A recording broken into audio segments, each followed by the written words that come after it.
আজ আমি আরেকটা নতুন রেসিপি নিয়ে চলে এসেছি। আজ আমি করব গাটি কচু আর চিংড়ি মাছ দিয়ে ডালনা।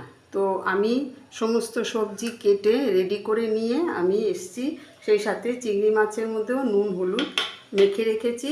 এখন আমি রান্নাটা শুরু করব। তো তেলটা আমি বসিয়ে দিয়েছি, তেল গরম হয়ে গেছে। রান্নাটা আমি করব সর্ষের তেলে। তো প্রথমে আমি আলুগুলো ভেজে নেব।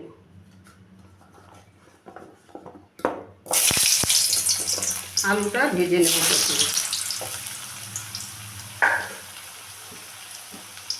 দেব পরিমাণ মতন হলুদ, দিলাম পরিমাণ মতন, দিলাম নুন, দিলাম একটু হলুদ। কালারটা ভালো হবে ওই জন্য একটু হলুদও সাথে দিয়ে দিলাম। এবার আলুটাকে আমি ভেজে নেব। তো আলুটাকে আমি ভেজে তুলে নিয়েছি। এখন আমি গাটি কচুগুলোকে ভেজে নেব।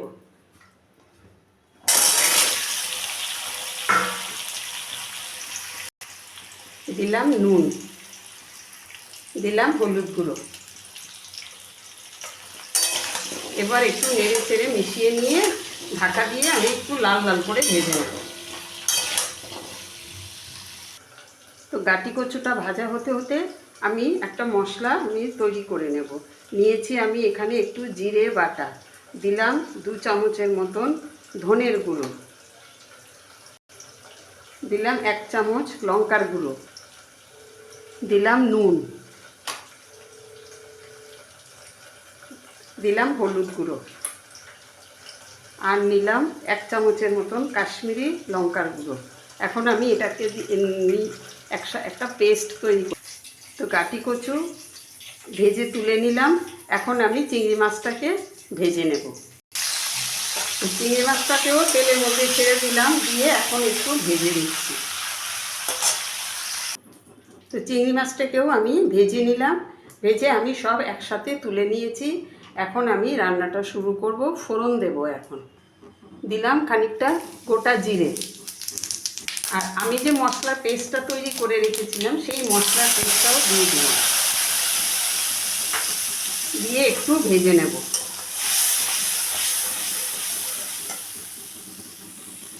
সেই সাথে এখানে আমি একটা বড় সাইজের টমেটো পেস্ট করে রেখেছিলাম, সেটাও দিয়ে দিলাম। দিয়ে দিলাম মশলার বাটি ধোয়া জল। এখন আমি এটাকে ভালো করে কষিয়ে নেব। মশলাটা খানিকটা কষিয়ে নিয়েছি। এখন আমি এটার মধ্যে একটু চিনি দিলাম, কয়েকটা চেরা কাঁচা লঙ্কা। চিনিটা দিলাম ডালনা, তো টেস্টটা একটু ভালো আসবে, একটু ওই জন্য চিনিটা দিলাম। মশলাটা আমার কষানো হয়ে গেছে। এখন আমি এটার মধ্যে সব একসাথে দিয়ে দিলাম।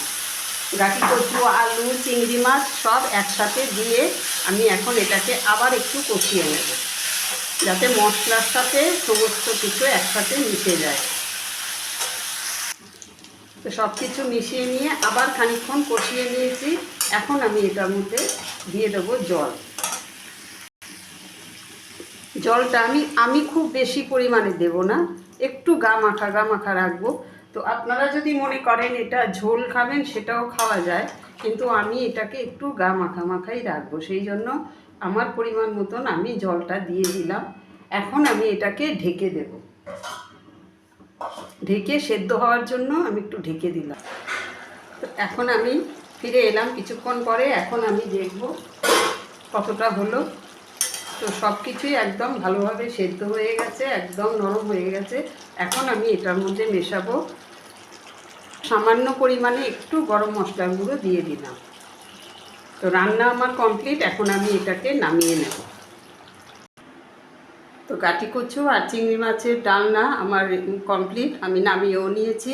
আপনাদের কাছে আমার এই রেসিপিটা কেমন লাগলো অবশ্যই আমাকে একটু কমেন্ট করে জানাবেন। সেই সাথে সকল বন্ধুদের কাছে আমার রিকোয়েস্ট, যদি ফেসবুক থেকে দেখেন তাহলে আমার চ্যানেলটাকে একটা ফলো দিয়ে রাখবেন, আর ইউটিউব থেকে যদি দেখেন তাহলে আমার চ্যানেলটাকে সাবস্ক্রাইব করার অনুরোধ রইল।